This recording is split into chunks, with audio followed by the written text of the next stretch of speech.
yaliyojitokeza kupokea taarifa ya tume, kuna mambo ambayo ningependa kuyagusia, kwa sababu sisi tume, baada ya kukaa kwa huo muda na kusikiliza ushahidi wote, maoni yetu yatakuwa tofauti kabisa na watu au vikundi ambavyo havijapata bahati ya kusikiliza wale mashahidi, kuwaona, kusoma zile nyaraka ana kwa ana. Kwa hiyo mapendekezo yetu yanatokana na kukutana na watu, sio kwa kuangalia mambo juu kinadharia. Tulianza mtakumbuka, tume ilianza kwa hoja kwamba uhalali wake hautambuliwi. Nadhani wote tunakumbuka uhalali wa tume ulikuwa unatiliwa mashaka. Sasa kwa bahati nzuri, kesi ikafunguliwa Mahakama Kuu, ikasikilizwa, na sisi tukatoa hati za viapo. Bahati nzuri, Mahakama Kuu ilitoa uamuzi wake. Sasa siku zote ni vizuri turejee hoja zilizowasilishwa Mahakama Kuu kupinga uhalali wa tume, na ni hoja hizo bado zingine zinaendelea kupinga taarifa ya tume. Mimi naamini Mahakama Kuu ilijibu hoja nyingi sana za msingi. Mtakumbuka Mahakama Kuu kulikuwa na hoja kwamba haina imani na wajumbe wa tume, kwamba wajumbe wa tume wana maslahi yenye migongano, kwamba wajumbe wa tume umri wao miaka zaidi ya 60. Kwa nini hakuna wajumbe kutoka chama cha wanasheria Tanganyika? Kwa nini hakuna wajumbe kutoka chama cha madaktari, baraza la maaskofu, BAKWATA, taasisi za kiraia? Na kulikuwa vile na hoja, kwa nini wale vijana ambao hawana ajira hawakufanywa kuwa wajumbe wa tume hii? Na majibu ya Mahakama Kuu yamechangia katika kuongeza jurisprudence ya tume za uchunguzi, kwa sababu maamuzi kuhusu tume za uchunguzi ni maamuzi machache, na sheria ya tume hii ya zamani kidogo, ilitungwa mwaka 1928, na tangu wakati huo kumekuwa na mabadiliko makubwa.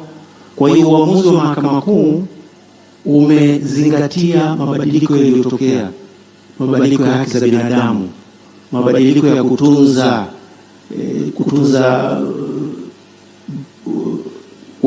kuwalinda mashahidi, kutoa haki kwa mtu ambaye anatajwa na tume lakini hana nafasi ya kujitetea. Na ndio mnakumbuka wakati fulani ilikuwa kwamba mashahidi wanataka kuja kutoa ushahidi, tulikuwa tunawasikiliza kwa faragha. Na tulikuwa tunawasikiliza kwa faragha kwa sababu mashahidi wengine walikuwa wanataja majina ya watu kwa majina.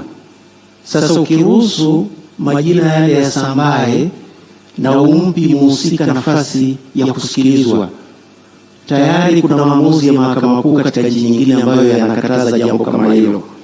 Kwa hiyo hatua ya uhalali nadhani tumetoka pale, na sasa tuko katika hatua ambayo ni nzuri sana. Mimi uamuzi wa Mahakama Kuu na uona ulikuwa ni muhimu sana, kwa sababu unagusia vile vile uhuru. Tunaposema tume ni uhuru, tunazungumzia nini? Na Mahakama Kuu ikasema uhuru ni taratibu ambazo zinaifanya zinakuwa uhuru. Kwanza kuna kiapo ambacho kinamtaka kila mjumbe kufanya uchunguzi kamili kwa uaminifu, bila upendeleo, na katika kujibu zile hadidu za rejea.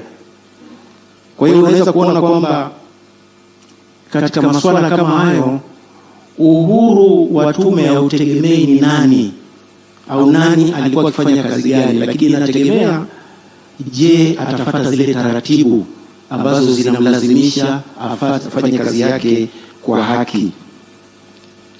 Jambo lingine ambalo limezungumziwa sana ni kuhusu tofauti kati ya maoni na mapendekezo ya tume na yale ambayo wananchi saizi wanatoa maoni yao. Mheshimiwa Mwenyekiti ameonyesha methodolojia tuliyotumia. Kwa hiyo maoni yetu yanatokana na methodolojia, na pengine ni vizuri wale ambao watakuwa wanatoa maoni watasaidia sana jamii vile vile, kama watakuwa wanaonyesha na wao methodolojia waliotumia hadi kufikia yale maandiko. Tusije tunatumia methodolojia ya akili unde, inakuandikia, unafanya marekebisho kidogo, unasema haya ni maoni yako. Lakini sisi tunasema maoni yetu yanatokana na ushahidi, na kila kitu ambacho tunakisema unaweza kurudi na kupata huo ushahidi upo, kwamba kuna watu wamesema hiki na hiki na hiki. Kwa hiyo tunaona kwamba hilo linafanya maoni yetu tofauti na maoni ya watu wengine kwamba yana uzito kabisa. Jambo lingine ambalo limejitokeza ni kuhusu haja ya tume za kimataifa ya uchaguzi, na baada ya uchaguzi haikutikisa tu Tanzania, ilitikisa dunia nzima, na nchi nyingi duniani zilitaka kujua ni mambo gani ambayo yametendeka Tanzania. Kwa hiyo dunia ina haki ya kujua kinachoendelea Tanzania. Swali ambalo watu wanauliza, je, dunia ina haki kwa sasa kuingilia na kuweza kuunda tume kabla Tanzania haijakamilisha utaratibu wake uliojiwekea wa kisheria na wa kikatiba? Hilo ni swala la msingi ambalo wale wanaotaka tume za kimataifa ni lazima watoe majibu. Na tume ya kimataifa itaalikwa na nani? Itapewa hadidu za rejea na nani?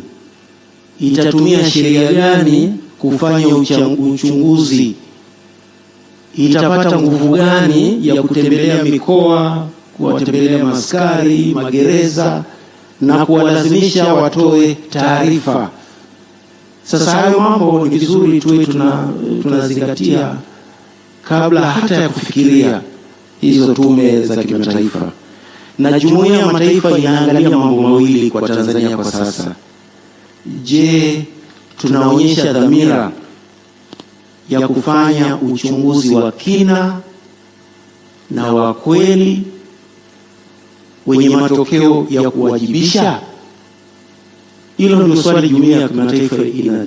Je, tuna hiyo dhamira? Tunaonyesha dhamira? Na kwa Mheshimiwa Rais kuunda tume ya uchunguzi ni dhamira. Ni dhamira tosha kwamba tunakusanya taarifa, tunatafuta ukweli, tunatafuta ushahidi, na tukishapata hizo taarifa ndio sasa tunaamua swala la uwajibikaji. Na unakumbuka kwamba hii sheria, hata hukumu ya Mahakama Kuu ilisema kazi ya tume sio kutoa hukumu, sio kutaja fulani amekosea, fulani anatakiwa kufanya hivi. Hapana. Na tukimtaja mtu atakimbia Mahakama Kuu, ataomba amri, na aya zote tunazomtaja bila kumpa nafasi ya kusikilizwa zitafutwa. Na ipo mifano, Mahakama Kuu Kenya ilishawahi kufanya hivyo, Mahakama ya Juu ya Canada ilishawahi kupokea hoja hiyo kwamba kuna watu walitajwa katika tume lakini hawakupewa nafasi ya kusikilizwa, ikabidi aya zote zilizowataja ziondolewe. Kwa hiyo tulichukua hiyo tahadhari kutokana na uzoefu ambao tumekuwa nao. Kwa hiyo hili swala la tume ya kimataifa vile vile tuliangalie kwa kuangalia mamlaka makubwa ambayo sheria yetu ya tume ya uchunguzi imetupa, ambayo imetusaidia kupata ushahidi. Sheria hii imetoa amri kwa viongozi wote wa umma watoe ushirikiano. Ni lazima watoe ushirikiano, na ndio maana tulipata ushirikiano wa hali ya juu. Taarifa zetu ni nyingi ajabu. Tuliuliza maswali mengi kuhusu masuala mengi ya kisiasa, ya kiuchumi. tulipewa nyaraka, tulipata ushahidi. Sasa ile nguvu inatokana na sheria yetu. Sasa kama kuna tume ya kimataifa itakayokuja, kwanza lazima wawe na majadiliano na serikali ya Tanzania. Hiyo tume itakuwaje? Nguvu zake zitatoka wapi? Anapoomba nyaraka akikataliwa atafanya nini? Kwa mfano sisi ilikuwa nyaraka, mtu akitunyima nyaraka tuna uwezo wa kumlazimisha kama vile mahakama kuu inavyokulazimisha. Hilo ni moja ambalo ni jambo ambalo nimeona niligusie kwa sababu linazungumzwa sana. Na hili jambo ni muhimu kwa sababu kazi ya tume ambayo Mheshimiwa Mwenyekiti ameeleza ni kuainisha mambo ambayo ni vyanzo vya changamoto ambayo tumekumbana nayo, na muda wa kukamilisha baadhi ya masuala kabla ya uchaguzi ujao, muda huo ni mfupi. Sasa tunaposema kwamba twende kwenye mlango wa kimataifa, je, tutaendana na kalenda iliyopendekezwa na tume kwamba mwaka 2028 tuwe tumemalizana na masuala ya kisiasa? Hilo ni jambo ambalo limezungumzwa. Kuna jambo lingine ambalo limezungumzwa vile vile, hii taarifa ni ya nani? Hii taarifa ni ya Mheshimiwa Rais. Hiyo ni wazi kabisa. Na sheria zote za tume za uchunguzi nchi zote, ambaye anayeunda tume ni Mheshimiwa Rais, ndiye ana mamlaka na taarifa anapelekewa yeye. Pengine swali ambalo tunatakiwa kujiuliza, Mheshimiwa Rais anapopokea taarifa anafanya nini? Kuna mambo yanafanywa na ametajwa katika kifungu cha 21 cha sheria. Rais akiona upelelezi wa ziada unatakiwa au mashtaka yanastahili, anaweza kumwagiza DPP au kuagiza polisi kuanzisha upelelezi wa kufungua mashtaka. Na hayo ndio yalifanyika katika ile tume ya Jaji Kipenga ambayo nilikuwa na bahati kwamba nilikuwa mmoja wa mjumbe. Ile tume ilipokaa, hadidu zake za rejea ziliwagusa askari moja kwa moja, kwa sababu kulikuwa tayari kuna ushahidi. Wale wachimbaji walikuwa wamekamatwa wapi, wamefungwa pingu. Kwa hiyo ilikuwa inajulikana, zile hadidu za rejea zililenga watu ambao tayari walikuwa wanajulikana. Ni tofauti na hadidu za rejea zetu. Hatujui hadi sasa, tumepata ushahidi, nani walipanga, nani waliratibu, nani walihusika, nani walifadhili. Lakini tunasema kwa misingi ya haki, hebu tuwape nafasi kupitia utaratibu mwingine nao waweze kujibu hiyo hoja, huo ushahidi. Ndio tofauti yetu, kwa sababu hatuwezi kukimbilia kuwajibisha bila kuwapa nafasi ya kusikilizwa. Na ukimwajibisha mtu bila kumsikiliza, Mahakama Kuu imejaa maamuzi ambayo watu waliwajibishwa bila kufuata utaratibu na walilipwa fidia. Kwa hiyo hatutaki kuingia katika huo mtego. Na tume ya Jaji Kipenga, mtakumbuka kwamba katika ngazi ya tume tulikuwa tunafikiria kwamba wale wachimbaji waliuawa Sinza katika ule ukuta wa posta. Lakini ilipofikia hatua ya DPP na polisi kufanya upelelezi wa ziada, ndio ukweli ukaibuka. Kwa hiyo katika hatua ya tume unaweza kupata ushahidi ambao utahitaji kujazia. Na kujazia lazima uende kwenye hatua inayofuata ili uweze sasa kumwajibisha. Na kumwajibisha mtu ni rahisi sana. Kwa mfano, kila taasisi iliyoundwa kwa mujibu wa sheria na katiba kuna wajibu. Jeshi la polisi wana taratibu za ndani za kuwajibisha, kuna taratibu za nje za kuwajibisha. Sasa hayo yote yatakuwa ni sehemu ya awamu inayofuata. Na vile vile kuhusu kupokea ripoti kwamba ni ripoti ya rais, tukumbuke wote tunafahamu Mheshimiwa Rais amekuwa akisema kwamba ripoti hii itamsaidia katika maridhiano, katika majadiliano ya katiba. Nadhani tuwe na matumaini kwamba tukifikia hatua hizo, sehemu mambo mengi zaidi katika hii taarifa yatajitokeza na yatakuwa wazi, kwa sababu Mheshimiwa Rais kifungu cha 21 kinasema akiona kuna haja ya hatua zozote kuchukuliwa dhidi ya mtu au watu wote, ana mamlaka ya kufanya hivyo. Anaweza kuagiza aliyesababisha madhara kulipa fidia. Hayo yote yako ndani ya mamlaka ya rais katika sheria ambayo tunayo sasa. Hata swala la kuzuia taarifa isichapishwe, ukisoma kifungu cha 21 kifungu cha 3, Mheshimiwa Rais anaweza kuelekeza taarifa ya tume au sehemu yoyote ya taarifa hiyo isichapishwe. Na kuna mambo mengi siku hizi ya kuzingatiwa. Kuna taarifa binafsi nyingi sana za watu mle ndani, taarifa nyingi ambazo mashahidi wengine walituomba hawataki taarifa zao zitoke nje. Kwa hiyo hata kama ikifikia hatua ya kutoka, kuna mambo lazima hayatatoka kwa sababu ya kulinda, na kuna sheria ambayo inalinda taarifa binafsi, na tunaheshimu vile vile matakwa ya wale waliojitokeza. Kwa hiyo hayo ni maeneo ambayo tumeona vizuri ni tuyazungumzie.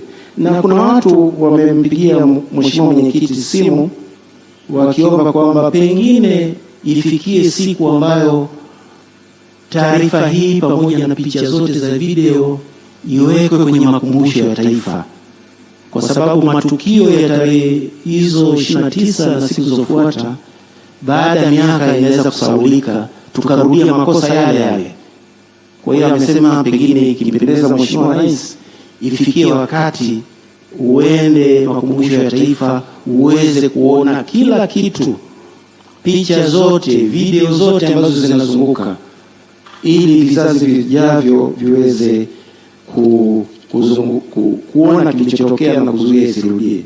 Jambo lingine ambalo nilikuwa naomba, ambalo limejitokeza sana, ambalo ni la hatari kidogo, la katiba inasema wazi kwamba kila mtu ana haki ya kuwa na maoni.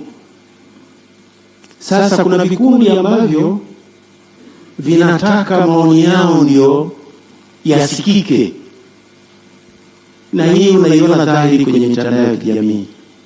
Mtu akijitokeza akitoa maoni yake anashambuliwa kama nyuki. Nadhani hiyo sio afya katika hatua ambayo tunakwenda. Tunataka tuwe na soko la mawazo. Kila mtu anatoa mawazo yanashindana. Mtu ambaye hukubaliani na mawazo yake unamsikiliza, na wewe unatoa maoni yako na mawazo yako. Lakini tabia ya kuzima mawazo ya wengine, sisi wengine baada ya taarifa kutoka tumepokea simu za matusi zaidi ya 300. Kwa sababu kuna mtu hataki maoni yetu yaliyopatikana kwa njia ya metodolojia ambayo tumeonyesha yasijulikane kwa Watanzania. Nadhani hilo ni jambo ni la hatari sana. Unaposema wewe ni muumini wa demokrasia, wa haki za binadamu, kuwa tayari kusikiliza maoni na mawazo ambayo wewe upendi kuyasikiliza. Mheshimiwa Mwenyekiti, naomba niishie hapo.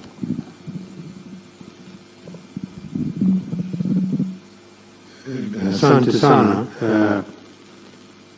Kuna swala moja ambalo niliongelea na liko kwenye taarifa, na nadhani ni muhimu tukaliongelea.